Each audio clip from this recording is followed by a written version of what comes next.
इंसानों को क्या लगता है कि वो अपने हिसाब से इस दुनिया को चला रहे हैं, मतलब जो उनका मन कर रहा है अपने हिसाब से, अपने कंफर्ट के हिसाब से चीज़ों को बना रहे हैं। लेकिन ऐसा बिल्कुल नहीं है। अगर आप इसमें देखने का थोड़ा नज़रिया चेंज करोगे ना, तो ये दुनिया इंसानों के हिसाब से नहीं, नेचर के हिसाब से चल रही है।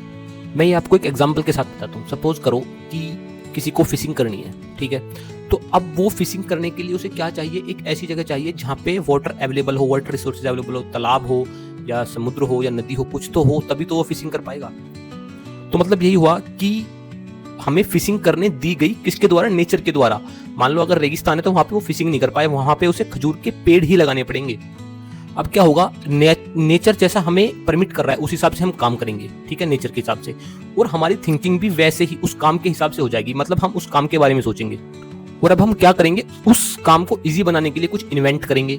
वो इन्वेंशन भी किस हिसाब से होगी, उस काम के हिसाब से होगी। लेकिन काम कौन डिसाइड करेगा, वो नेचर ही डिसाइड करेगा। तो मतलब आप देख रहे हो कि हमारे जो डिसीजन है ना, वो सेल्फ ड्रिवन नहीं है, वो नेचर ड्रिवन है। तो मेरा कहने का मतलब यही है कि नेचर डिफाइन करेगा कि हम कौन सा काम कहां पर कर सकते हैं। वो काम वहां के लोगों की थिंकिंग को डिफाइन करेगा, और वो थिंकिंग वहां की आइडियोलॉजी बन जाएगी, और वो आइडियोलॉजी वहां की पॉलिटिक्स डिफाइन करेगी।